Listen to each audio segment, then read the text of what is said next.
Assalamualaikum warahmatullahi wabarakatuh. Salam budaya, salam segala kebaikan untuk kita semua. Nah, malam ini kita sama-sama nonton, sama-sama dengar. Karena kalau aku jelaskan kan aku udah bolak-balik ngomong, aku juga masih belajar, terus belajar. Malam ini kita sama-sama nonton penjelasan dari Pak D Jayeng ya. Salam hormat buat Pak D, sehat selalu buat Pak D. Mohon izin video Pak D aku pakai untuk biar aku belajar dan seduluran yang lain juga bisa tahu yang nggak tahu, dan yang tahu juga semakin ingat. Sekali lagi terima kasih Pak D. Oke Lur, sama-sama kita tonton ya Lur. Rahayu, rahayu, rahayu sagunging dumadi. Para pemirsa yang berbahagia, selamat berjumpa kembali dengan video saya Jawa Kawedar. Pada kesempatan ini saya akan menyampaikan tentang kehebatan pusaka yang berasal dari Pasundan yang biasa disebut dengan kujang. Kujang memiliki latar belakang sejarah yang sangat panjang. Proses penciptaannya banyak dibahas dan dikaji pada berbagai penelitian. Berdasarkan bukti hasil temuan, banyak di antara kujang yang diperkirakan dibuat sebelum zaman Pajajaran.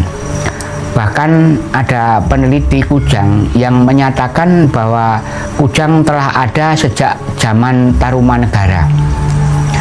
Secara umum, kujang dikenal sebagai senjata dan pusaka bagi orang-orang Sunda yang berasal dari Jawa Barat. Kujang mempunyai latar belakang sejarah yang sangat panjang. Hal ini dinyatakan secara teoritis. Jumlah dari lubang kujang itu sendiri atau pada bilah itu sendiri. Jumlah lubang satu pada bilah kujang adalah simbol letak kota Praja disebut Sunda pada tahun 670 Masehi saat Tarumanegara dipimpin Maharaja Purnawarman. Pada zaman Pajajaran Mangkukuan, kujang menjadi sebuah pusaka, lambang pemersatu antara Sundapura dan Galuh melalui perjanjian Galuh pada tahun 739 Masehi. Apabila mengacu kepada latar belakang sejarah penciptaan kujang tersebut, maka keberadaan kujang jauh lebih tua dari keberadaan Provinsi Jawa Barat. Kujang tidak hanya terdapat di wilayah Provinsi Jawa Barat. Hal ini terbukti dengan ditemukannya kujang lama atau buhun di berbagai tempat di Jawa Tengah dan di Jawa Timur, termasuk di Pulau Madura. Berdasarkan struktur fisik dan materialnya, berbagai kujang tersebut memiliki kesamaan dengan kujang yang ditemukan di wilayah Jawa Barat. Berdasarkan pernyataan dari Bapak Santoso Adiwibowo, seorang pemerhati dan pecinta tosan atau yang disebut tosan aji dari Yogyakarta, tahun 2010, istilah kujang lebih populer di Jawa Barat. Sementara untuk di wilayah Jawa Tengah dan di Jawa Timur lebih dikenal dengan istilah kudi dan cangak. Penamaan kujang hanya terbatas pada kategori atau klarifikasi kujang ciung dan beberapa jenis kujang lainnya. Sebaliknya, kudi yang lebih populer di wilayah Jawa Tengah dan Jawa Timur dikategorikan ke dalam kujang pamangkas oleh beberapa peneliti kujang di Jawa Barat. Fenomena peradaban, penamaan dan klarifikasi kujang berdasarkan pada tafsiran pra pecinta, peneliti dan daerah di mana kujang tersebut ditemukan. Kujang dengan berbagai cerita, legenda, heroik dan magisnya masih tetap eksis sampai sekarang ini. Meski demikian, kujang dalam perkembangannya sangat diminati, bukan sekedar karena kesaktian atau harapan dari pemiliknya untuk mendapatkan sesuatu, tetapi lebih pada nilai estetika dari bentuk fisik dan kelengkapan kujang tersebut. Para pemilik yang menyimpan kujang di beberapa daerah di Jawa Barat mempunyai motivasi untuk menghormati warisan dari leluhurnya dan bentuk penguatan karakter sebagai orang Sunda. Selain dari motivasi tersebut, ada pula yang memburunya sebagai syarat untuk kepentingan dan maksud pribadi yang bersifat rahasia. Kujang berasal dari kata ku Jawa yang atau kudiah yang. Dengan tahapan, kujang asal kata dari kudi yang atau kudiang yang menunjuk kepada kudia yang sumbi.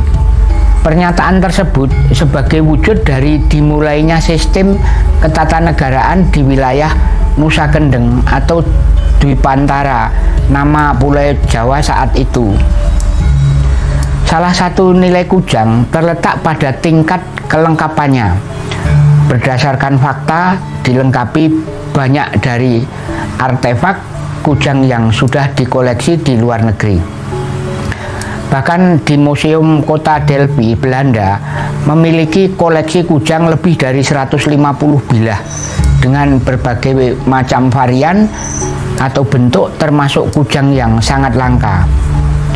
Sementara museum-museum yang berada di Jawa Barat seperti Sri Baduga Bandung hanya memiliki kurang dari 15 bilah dan tidak banyak varian bentuknya. Koleksi kujang tersebut kebanyakan merupakan hasil dari sumbangan masyarakat. Kemudian Museum Gaussian Ulun, Sumedang memiliki sekitar 13 bilah kujang dengan varian bentuk. Lalu Museum Kasepuan dan Kanoman Cirebon pun tidak banyak memiliki koleksi kujang. Koleksi kujang dari berbagai museum di Jawa Barat lebih sedikit bila dibandingkan dengan koleksi keris, tombak, dan goloknya.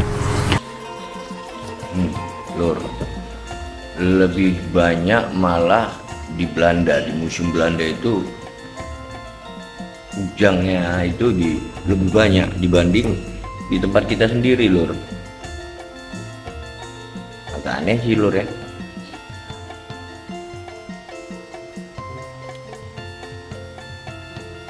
Mana lah, Lur, mau bilang apa lagi? Lanjut ya. Keberadaan senjata tradisional di Pulau Jawa sangat kaya. Ada yang berupa berang, bendo, arit, udi, cengengeng, golok, pangot, wedung, dan pedang, hingga tombak sampai ke keris. Dengan perkembangannya, teknologi seni tempa tersebut mampu menciptakan satu teknik tempa tosan aji. Tosan itu besi, aji itu berharga yang lebih sempurna. Kujang terdiri dari 3 unsur bahan bakunya, yaitu baja, besi, dan pamor. Pada perkembangan berikutnya, kujang bukan hanya sekedar senjata, tetapi menjadi piandel atau suatu alat untuk meningkatkan kepercayaan diri, juga simbol untuk mewakili status sosial pemakainya. Meskipun kujang tidak pernah ditulis dalam prasasti, banyak bukti yang memperkuat keberadaannya, seperti situs megalitik batu kujang di daerah Sukabumi, temuan kudi di Komplek Batu Jaya Kerawang, relief Candi Sukuh di Surakarta, catatan Sir Stamford Raffles dalam buku The History of Java. Kujang merupakan karya budaya tradisi Sunda, maka untuk menerjemahkannya harus menggunakan berbagai disiplin ilmu yang berasal dari tradisi budaya Sunda, karena kujang berasal dari sebuah konsepsi sistem ketatanegaraan. Sunda Purba sebagai simbol ajaran, maka dengan demikian kita harus mampu membaca melalui disiplin ilmu yang berasal dari warisan leluhur Sunda pula. Adapun metode yang dijadikan sebagai acuan di dalam membacanya yaitu secara holistik atau ilmu panemu sebagai berikut. 1. Panca curiga, yaitu sindir, silip, siloka, sandi, tina, simbol, dan sasmita. Sindir, sampir, yaitu penggunaan susunan kalimat yang berbeda. Lalu silip, yaitu memaknai sesuatu yang dikatakan secara tidak langsung tetapi dikiaskan pada hal lain. Lalu siloka, siloka adalah penyampaian dalam bentuk pengandaian atau gambaran yang berbeda. Kemudian sasmita berkaitan dengan suasana dan perasaan hati. Yang pertama jampe pamake, yaitu pancaniti atau tahapan ilmu yang terdiri dari nitihari, yaitu tahap mengerti dan memahami. Niti surti, yaitu tahap menghayati, memaknai, dan mengkaji. Lalu niti bakti, yaitu tahapan untuk membangkitkan yang bersifat ilahi. Lalu niti bukti, yaitu tahap membuktikan yang bersifat ilmiah. Kemudian niti sejati, yaitu hasil dari akumulasi 4 tahap sebelumnya dengan menemukan kebenaran yang hakiki. Dengan metode itu, maka dari kujang dapat diurai ke dalam berbagai deskripsi sebagai berikut. 1. Sindir, maksudnya itu ukuh, kana janji. Yang kedua, sampir, merupakan alat pertanian atau perkakas untuk orang Sunda. Yang kedua, silip, ku Jawa yang atau kudi yang atau ku ujang. Yang keempat, siloka, artinya diri manusia sebagai pembawa ajaran untuk menyempurnakan kesejahteraan nagara dengan sandi cimano atau rawa manuk.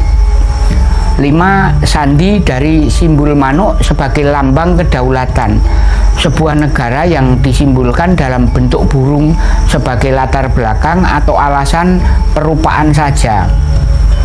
Yang keenam, sasmita, kajanga, aksara Jawa Hanacaraka. Aksara Jawa ko bermakna tenaga berada dalam kedudukan di buana nyungcung. Aksara Jawa Jo bermakna wujud urip berada dalam kedudukan di buana panca tengah. Lalu aksara Jawa Ngo bermakna seune kawasa berada dalam kedudukan di buana. Dari deskripsi yang saya sampaikan itu, maka kujang adalah manifestasi manusia sebagai perwujudan alam semesta yang paling sempurna. Kujang merupakan nilai filosofi ajaran atau ageman ketuhanan tentang asal-usul semesta yang dijadikan dasar nagara, yaitu Nagara Kartagama atau negara yang dilandasi nilai-nilai luhur tentang agama. Bentuk kujang merupakan manifestasi wujud manusia sebagai sebuah penciptaan yang paling sempurna. Wujud kujang merupakan manifestasi alam semesta yang nantinya dituliskan alam aksara Aji Saka Purwowasesa dengan bahasa Sangsaka Kreta atau Sangsekerta atau Sanskrit. Penamaan manuk sebagai lambang kedaulatan negara kemudian dipersonifikasikan ke dalam bentuk burung, dan manuk merupakan alasan atau latar belakang perupaan saja. Simbol-simbol itu cenderung abstrak, jauh dari memesis, tetapi pada pola dan struktur rasional dan empiriknya, kujang kemudian menjadi simbol ajaran Galuhna nu agung atau Galuh yang agung atau Galunggung, dan sistem kenegaraan dilambangkan menjadi Galudra atau Garuda, Galuh Ratu Sunda yang dimaksud. Kujang merupakan lambang dari satu konsep ajaran Sunda, di mana konsepsi ajaran tersebut bersifat abstrak. Para pendahulu bangsa ini mampu mengimplementasikan menjadi bentuk visual, yaitu kujang. Itulah kehebatan daripada kujang. Jadi jangan hanya dimaknai sebagai besi aji, tetapi di situ kujang mempunyai filosofi yang dalam, terutama untuk para pembawa kujang harus bisa memaknai, karena kujang merupakan senjata yang paling luar biasa. Itulah sedikit pengertian tentang kujang. Semoga ini bisa menjadi pemahaman kita sebagai orang yang mempunyai budaya, terutama yang berkaitan dengan pusaka-pusaka tinggalan dari leluhur kita. Hatur nuhun, rahayu, rahayu, rahayu sagunging dumadi. Udah Lur, udah sama-sama tadi kita dengar, kita tengok. Nah, ini juga aku mau tunjukin kujang yang sering aku pakai belakangan ini ya. Kalau yang awal-awal di Salam Budaya ini aku pakai yang ukuran 27 cm, agak panjang dia. Dan setelah belakangan ini, karena ini mudah penyimpanannya dan dibawanya, jadi belakangan ini aku sering pakai yang ini. Udah tumbuh jenggotnya deh Lur, ini jenggot bulu dari dikasih sama istriku, aku tempel di sini aja. Enak dia pegang gini, lembut. Nah, jadi tadi udah sama-sama ya. Jadi khususnya lah kita yang, ntar ya ada motor lewat. Nah, khususnya lah kita yang berdarah Sunda atau umumnya Nusantara lah kita ini. Ayolah sama-sama kita ya belajarlah untuk mencintai tradisi dan budaya leluhur kita. Karena kayak tadi pun Pak D, siapa tadi? Pak D ya, aku panggil Pak D aja. Atur nuhun Pak D, terima kasih banyak Pak D, saya selalu buat Pak D. Karena Pak D udah panjang tadi menjelaskan tentang kujang. Jadi kira-kira ya gitulah kalau aku bisa sampaikan Lur. Kayaknya nggak lengkap lah kalau kita orang Sunda. Bukan bicara kita lahir di mana, atau bukan bicara kita dilahirkan di mana, tapi buat aku sejauh mana kita mencintai tradisi dan budaya leluhur kita. Sekalipun kita tidak mampu untuk mempelajari secara keseluruhannya, karena kan nggak ada manusia yang sempurna Lur, ya setidaknya dalam bentuk simbol-simbol seperti kujang ini punyalah kita gitu Lur ya. Ini kalau seduluran yang belum pernah lihat aku tunjukin bilahnya. Nah belakangan ini yang selalu aku pakai, memang harum sih besinya, bukan dikasih wewangian, tapi memang harum. Mungkin waktu pembuatannya mungkin ya. Nah ini udah cukup lama juga, udah banyak menghasilkan video-video dalam menggunakannya. Tapi aku secara jujur ya baru tadi lihat ini video dari Pak Adi kita ini. Memang kalau di sini aku rasakan ya kurang mengalir saat aku coba memainkannya. Tapi kalau di ladang atau di peladangan gitu ini sangat nyaman. Aku nggak mau mengarah kepada hal-hal yang tidak kasar, tapi ini aku bicara apa adanya yang aku rasakan.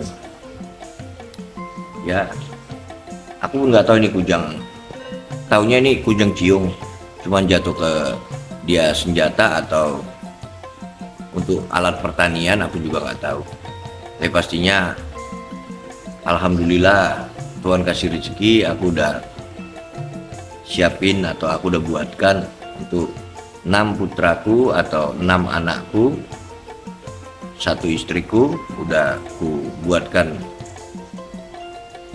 kujangnya masing-masing dan aku simpan.